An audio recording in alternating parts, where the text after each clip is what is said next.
പ്രിയ പ്രേക്ഷകർക്ക് ഇൻഫിനിറ്റി സ്റ്റോറീസിൻ്റെ പുതിയൊരു വീഡിയോയിലേക്ക് സ്വാഗതം. ഈ വർഷത്തെ കർക്കിടക വാവ് കുറച്ച് നക്ഷത്രജാതകർക്ക് ഭാഗ്യത്തിൻ്റെ പടിവാതിലുകൾ തുറക്കുന്ന ദിവസമാണ്. ഈ നക്ഷത്രജാതകരെ കാത്തിരിക്കുന്നത് വമ്പൻ ഭാഗ്യങ്ങളും. ഇതിനെക്കുറിച്ച് ഇൻഫിനിറ്റി സ്റ്റോറീസ് ഇന്നത്തെ വീഡിയോയിലൂടെ വളരെ വിശദമായിട്ടൊന്ന് പങ്കുവെക്കുന്നു. വീഡിയോയിലേക്ക് കടക്കും മുമ്പ് എൻ്റെ പ്രിയ പ്രേക്ഷകരെ, നിങ്ങൾ ഇതുവരെ എൻ്റെ ചാനൽ സബ്സ്ക്രൈബ് ചെയ്തിട്ടില്ലെങ്കിൽ ദയവായിട്ട് എൻ്റെ ചാനൽ ഒന്ന് സബ്സ്ക്രൈബ് ചെയ്യുക. അതോടൊപ്പം തന്നെ ഇനിയുള്ള എൻ്റെ പുതിയ വീഡിയോകൾ നിങ്ങൾക്ക് നോട്ടിഫിക്കേഷനായിട്ട് ലഭിക്കാൻ വേണ്ടിയിട്ട് ബെൽ ഐക്കൺ കൂടി ഒന്ന് പ്രസ് ചെയ്യണം. വീഡിയോ കണ്ടതിന് ശേഷം നിങ്ങളുടെ വിലയേറിയ അഭിപ്രായങ്ങൾ കമൻറ്റ് ബോക്സിൽ ഒന്ന് രേഖപ്പെടുത്താനും വീഡിയോ ലൈക്ക് ചെയ്യാനും മറക്കാതെ ഇരിക്കുക. എൻ്റെ എല്ലാ പ്രേക്ഷകർക്കും ഇൻഫിനിറ്റി സ്റ്റോറീസിൻ്റെ ഈ പുതിയ വീഡിയോയിലേക്ക് ഒരിക്കൽ കൂടി സ്വാഗതം. നമുക്ക് നോക്കാം കാർത്തിക നക്ഷത്ര ജാതകരെക്കുറിച്ച്. കാർത്തിക നക്ഷത്ര ജാതകർക്ക് നിലവിൽ ലഗ്നത്തിൽ ആദിത്യനും ശുക്രനും 2-ൽ വ്യാഴവും 6-ൽ കേതുവും വളരെ തുണയായിട്ട് നിൽക്കുന്ന ഈ സമയത്ത് കർക്കിടക വാവ് കൂടി ഒരു അനുഗ്രഹമായിട്ട് വരുന്നൊരു സാഹചര്യം കാണാൻ സാധിക്കുന്നുണ്ട്. തൊഴിലുമായിട്ട് ബന്ധപ്പെട്ട് ചില യാത്രകൾ നടത്തുകയും അതുവഴി നല്ല ഭാഗ്യങ്ങൾ ഇവരുടെ ജീവിതത്തിൽ വരികയും ജീവിതം തന്നെ കീഴ്പാട് മാറി പറയുന്നൊരു സാഹചര്യം നേരിട്ടറിയാനും സാധിക്കും. ഇവർക്ക് ഭാഗ്യ അനുഭവങ്ങൾക്കുള്ള തടസ്സങ്ങൾ നീങ്ങി വരുന്ന സാഹചര്യങ്ങൾ കൂടിയുണ്ട്. സന്താനങ്ങളുടെ കാര്യത്തിൽ ചിലവുകൾ കൂടി വരും. ഇടത്തരം കോൺട്രാക്ടർമാർക്ക് സർക്കാരുമായി ബന്ധപ്പെട്ട പ്രവൃത്തികൾ കിട്ടാനും അതുവഴി ജീവിതത്തിലേക്കൊരു പുതിയ വാതിൽ തുറന്നു കിട്ടാനും ഭാഗ്യം ഉണ്ടാകും. പല പ്രകാരത്തിലുള്ള അനർത്ഥങ്ങൾ ഇവരെ വിട്ടൊഴിയുകയും ജീവിതത്തിൽ നല്ല വഴിയിലൂടെ മുന്നേറ്റം നടത്തുകയും ചെയ്യും. പലവിധ രോഗാരിഷ്ടതകൾ മൂലം ബുദ്ധിമുട്ടുന്നവർക്ക് അതിൽ നിന്നൊരു മാറ്റം പ്രതീക്ഷിക്കാം. വിദ്യാഭ്യാസത്തിനുള്ള തടസ്സങ്ങൾ മാറി തുടങ്ങുകയും നല്ല പുരോഗതിയിലേക്ക് എത്തുകയും ചെയ്യും. ചില പാവപ്രവർത്തികൾ രഹസ്യമായിട്ട് കൂട്ടുനിൽക്കേണ്ടതായിട്ടുള്ള സാഹചര്യം കൂടി ഇവർക്ക് വരും. ബന്ധുജനങ്ങളുമായിട്ട് യോജിച്ച് പോകാൻ അവസരങ്ങളുണ്ട്. പലവിധത്തിലുള്ള അറിവുകൾ ലഭിക്കാൻ സാധ്യതയുണ്ട്. ഉപാസനകൾക്ക് തടസ്സങ്ങൾ ഉണ്ടാകാതെ ശ്രദ്ധിക്കണം. തൊഴിൽ രംഗം മെച്ചപ്പെടും. ഉൽപ്പന്നങ്ങൾ നല്ല വിലയ്ക്ക് വിറ്റുപോകും. ത്വക്കിനെ സംബന്ധിച്ച അസുഖങ്ങൾക്ക് വിദഗ്ധ ചികിത്സ വേണം. ദോഷനിവൃത്തിക്ക് സർപ്പ ആരാധനാ കേന്ദ്രത്തിൽ കദളിപ്പഴ നിവേദ്യം നടത്തി സർപ്പസൂക്തം പുഷ്പാഞ്ജലി കഴിപ്പിച്ചു പ്രാർത്ഥിക്കാൻ പ്രത്യേകം ശ്രദ്ധിക്കുക. ഇനി മകയിരം നക്ഷത്ര ജാതകരെ കുറിച്ചൊന്ന് നോക്കാം. പ്രാർത്ഥനകൾക്ക് ഫലം ഇരട്ടിക്കും. കർണരോഗം, ഉദരരോഗം ഇവ ശ്രദ്ധിക്കണം. മനസ്വസ്ഥത വർദ്ധിക്കും. ധനലാഭങ്ങൾ ഉണ്ടാകും. സുഖ അനുഭവങ്ങൾ ഇവർ എന്തെന്നറിയുന്ന ഒരു സാഹചര്യമാണ്. നല്ല വാക്കുകൾ പറഞ്ഞ് മറ്റുള്ളവരുടെ പ്രീതി നേടാനായിട്ട് സാധിക്കും. ബന്ധുജനങ്ങളുടെ സഹായം ലഭിക്കും. മനസ്സിനിണങ്ങിയ വസ്ത്രങ്ങൾ വാങ്ങാൻ സാധിക്കും. ചില പ്രവൃത്തികളിൽ ബുദ്ധി കൂടുതലായി പ്രവർത്തിക്കേണ്ടതായിട്ട് വരും. ചില ദുഃഖ അനുഭവങ്ങൾക്കും സാധ്യതയുണ്ട്. ജലത്തിലൂടെയുള്ള യാത്രകൾ ഒഴിവാക്കണം. തൊഴിൽ രംഗം 100% വിജയത്തിൽ എത്തും എന്നുള്ളൊരു കാര്യത്തിൽ യാതൊരു സംശയവും വേണ്ട. ബുധനും രാഹുവുമാണ് ഈ സമയത്ത് ഇവർക്ക് വളരെ അനുഗ്രഹങ്ങൾ വാരിച്ചൊരിയുന്നത്. കുടുംബജനങ്ങൾക്ക് അഭിവൃദ്ധി ഉണ്ടാകും. അതുപോലെ തന്നെ തൊഴിൽ സ്ഥലത്ത് അനാവശ്യ ചിലവുകൾ കൂടാനും സാധ്യതയുണ്ട്. ദോഷനിവൃത്തിക്ക് ശാസ്താവിന് നീരാജനം കഴിപ്പിച്ചു പ്രാർത്ഥിക്കാൻ പ്രത്യേകം ശ്രദ്ധിക്കണം.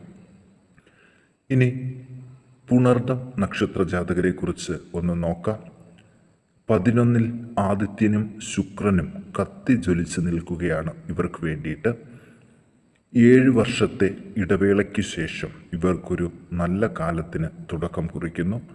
7 വർഷമായിട്ട് കഷ്ടകാലം അനുഭവിച്ച ഈ നക്ഷത്ര ജാതകർ ഇനി തിരിച്ചു വരവിന് ഒരുങ്ങുന്ന ഒരു സമയം കൂടിയാണ്. ഈ കാലഘട്ടത്തിൽ സാമ്പത്തിക പുരോഗതിയും സന്താനങ്ങളുടെ വിവാഹവും ആണ് ഇവർക്ക് ഏറ്റവും സന്തോഷം നൽകുന്നത്. ശ്രദ്ധിക്കേണ്ട ഒരു കാര്യം ഈ കാലഘട്ടത്തിൽ മറ്റുള്ളവരെ അപവാദം പറയാതിരിക്കുക. കലഹവാസന ഒന്ന് കുറയ്ക്കുക. ഇത് രണ്ടും ചെയ്താൽ ഇവരുടെ ജീവിതത്തിൽ ഒരു മാറ്റങ്ങൾ കണ്ടു തുടങ്ങും.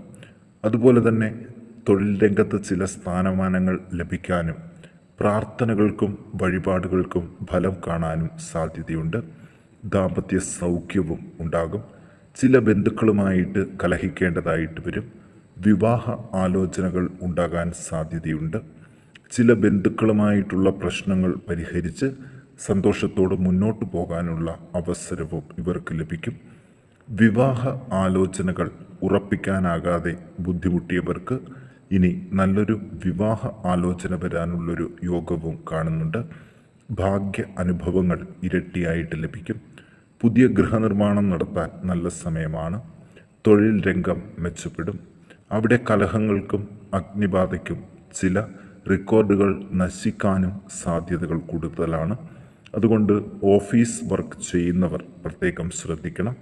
ഇവർ ദോഷനിവൃത്തിക്ക് ഭഗവതി ക്ഷേത്രത്തിൽ ഭാഗ്യസൂക്ത പുഷ്പാഞ്ജലി കഴിപ്പിച്ച് പ്രാർത്ഥിക്കണം. ഇനി പുണർദം പൂയം നക്ഷത്ര ജാതകർ കർക്കിടകക്കൂറിൽ ഇവർക്ക് ഒരുപോലെ തന്നെ ഫലങ്ങൾ കാണുന്നുണ്ട്. ഇവരുടെ പ്രധാന പ്രത്യേകത, ഇവരുടെ ഭാഗ്യം എന്ന് പറയുന്നത് 10-ൽ ആദിത്യനും ശുക്രനും തിളങ്ങി നിൽക്കുന്നു എന്നതാണ്. അതുകൊണ്ട് തന്നെ ഒരുപാട് നല്ല കാര്യങ്ങൾ ഇവർക്ക് നടക്കാൻ സാധ്യതകളുണ്ട്. ഇവർ ആഗ്രഹിച്ചുകൊണ്ടൊരു കാര്യത്തിന് വേണ്ടി പ്രാർത്ഥിക്കുകയാണെങ്കിൽ അത് ഫലം കാണും എന്നതിൽ സംശയം വേണ്ട. ഉപാസനകൾക്ക് ഭംഗം വരാതിരിക്കാൻ ശ്രദ്ധിക്കണം. അല്പമായ ചില കാര്യസാധ്യങ്ങളും ഉണ്ടാകും. വാദബന്ധിയായ അസുഖങ്ങൾ കൂടുതലാകാതെ ശ്രദ്ധിക്കണം. ചില സ്ഥാനമാനങ്ങൾ ലഭിക്കും. കലഹങ്ങൾ ഉണ്ടാകാൻ സാധ്യതയുണ്ട്. അപമാനം ഏൽക്കേണ്ട സാഹചര്യത്തിൽ നിന്ന് ചെറുതായിട്ടൊന്ന് കരകയറും.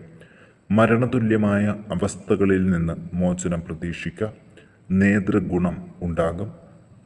ക്ഷമ കൂടുതലായിട്ട് ഇവർക്ക് ഉണ്ടാകുന്നൊരു കാലഘട്ടം കൂടിയാണ്. എല്ലാത്തിനെയും എതിർത്ത് പറയാനുള്ള വാസന കുറയും. ശൂരത കുറയും. സഹോദരങ്ങൾക്ക് അഭിവൃദ്ധി ഉണ്ടാകും. ദുർജനങ്ങളുമായി കൂടുതൽ ബന്ധപ്പെടേണ്ടതായിട്ടും വരും. ദോഷനിവൃത്തിക്ക് ശാസ്താവിന് എള്ളുപായസം, ശിവന് മൃത്യുഞ്ജയ മന്ത്രപുഷ്പാഞ്ജലി ഇവ നടത്തി പ്രാർത്ഥിക്കാൻ പ്രത്യേകം ശ്രദ്ധിക്കുക. ഇനി ചിത്തിര നക്ഷത്ര ജാതകരെ കുറിച്ച് നോക്കാം. ഭാഗ്യ അനുഭവങ്ങൾക്കുള്ള തടസ്സങ്ങൾ നീങ്ങാനുള്ള വഴികൾ തെളിയുകയാണ്. അതിനായിട്ട് ഇവർ കൂടുതൽ വിഘ്നങ്ങൾ മാറാൻ ഗണപതി ഭഗവാനെ ഒന്ന് ഭജിക്കുന്നത് നല്ലതാണ്. ഇങ്ങനെ ചെയ്താൽ പല നല്ല കാര്യങ്ങളും ഇവരുടെ ജീവിതത്തിലേക്ക് നടക്കും. കമിതാക്കളുടെ വിവാഹ കാര്യം സഫലമാകുന്ന സാഹചര്യം നിലവിൽ കാണുന്നുണ്ട്. സർക്കാർ സ്ഥാപനങ്ങളിൽ നിന്നുള്ള ബുദ്ധിമുട്ടുകൾ അതിജീവിക്കും. ഭാര്യ ഭർത്തൃ കലഹങ്ങൾ മാറിത്തുടങ്ങും. സാമ്പത്തിക പുഷ്ടിയും പ്രതീക്ഷിക്കാം. മക്കൾക്ക് സൗഖ്യം, അതുപോലെ തന്നെ കാര്യസാധ്യങ്ങൾ, രോഗശാന്തി, വാതരോഗം മൂലം ബുദ്ധിമുട്ടുന്നവർക്ക് അതിൽ നിന്നൊരു മോചനം എന്നിവ പ്രതീക്ഷിക്കാം. കലഹവാസന കുറഞ്ഞു തുടങ്ങും. മനസ്വസ്ഥതയും വർദ്ധിക്കും. അബദ്ധ്യമായ ആഹാരങ്ങൾ, അതായത് പുളിരസം പോലെയുള്ള ആഹാരങ്ങൾ ഒഴിവാക്കാനായിട്ട് ഈ സമയത്തൊന്ന് ശ്രദ്ധിക്കണം. വിദ്യാഭ്യാസത്തിലെ തടസ്സങ്ങളും മാറിത്തുടങ്ങും. തൊഴിൽ രംഗം മെച്ചപ്പെടുന്നതിനുള്ള എല്ലാ വഴികളും തെളിയും. ഇഴജന്തുക്കളുടെ ഉപദ്രവത്തിൽ നിന്ന് രക്ഷപ്പെടുകയും ചെയ്യും. ഇവർ വരും ദിവസങ്ങളിൽ ദോഷനിവർത്തിക്ക് ശിവങ്കൽ ത്രയംബക മന്ത്രപുഷ്പാഞ്ജലി കഴിപ്പിച്ച് പ്രാർത്ഥിക്കാൻ ഒന്ന് ശ്രദ്ധിക്കണം. ഇനി ചോതി നക്ഷത്ര ജാതകരെ കുറിച്ച് നോക്കാം. ഇവർക്ക് ഒരുപാട് നല്ല കാര്യങ്ങൾ ഇവരുടെ ജീവിതത്തിൽ നടക്കും എന്നതിൽ യാതൊരു സംശയവും വേണ്ട. ഈ കർക്കിടക വാവ് കഴിയുന്നതോടുകൂടി ജീവിതം ഉയർത്തപ്പെടുന്ന ഒരു നക്ഷത്ര ജാതകർ കൂടിയാണ് ചോതി നക്ഷത്ര ജാതകർ. വിദേശയാത്ര ഇവർ ആഗ്രഹിക്കുന്നുണ്ടെങ്കിൽ ഈ കർക്കിടക മാസം അവസാനിക്കും മുൻപ് തന്നെ അത് നടക്കും എന്ന കാര്യത്തിൽ യാതൊരു സംശയവും വേണ്ട. ഈ ഒരു മാസം ചിലവുകൾ കുറച്ച് അധികരിച്ച് നിൽക്കും എങ്കിലും അതനുസരിച്ചിട്ടുള്ള ധനവരവും ഇവർക്ക് ഉണ്ടാകും. ശ്രദ്ധിക്കേണ്ട ഒരു കാര്യം, കൈവശം വെച്ച് അനുഭവിച്ചു കൊണ്ടിരിക്കുന്ന പൂർവിക സ്വത്ത് നശിപ്പിക്കാതെ ഒന്ന് ശ്രദ്ധിക്കണം. അത് വളരെ തെറ്റായ ചില നടപടികളിലേക്ക് പോകാൻ സാധ്യതയുണ്ട്. നേത്രരോഗം, ഉദരവ്യാധി, ആർശോരോഗം ഇവ ശ്രദ്ധിക്കേണ്ട സമയം കൂടിയാണ്. വിഷത്തിൻ്റെ ഉപദ്രവത്തിൽ നിന്ന് അത്ഭുതകരമായിട്ട് രക്ഷപ്പെടും.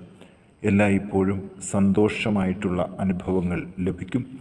മനസ്സിൻ്റെ അസ്വസ്ഥതകളും കുറഞ്ഞു തുടങ്ങുന്ന സമയമാണ്. ഈ കർക്കിടക മാസത്തിൽ ഇവർക്ക് യാതൊരുവിധ ദുഃഖ അനുഭവങ്ങളും ഉണ്ടാകില്ല. ഇവരുടെ ജീവിതത്തിൽ നല്ലതിനു വേണ്ടിയിട്ട് ഗണപതി ഹോമം കഴിപ്പിച്ചു പ്രാർത്ഥിക്കാൻ ഒന്ന് ശ്രദ്ധിക്കുക.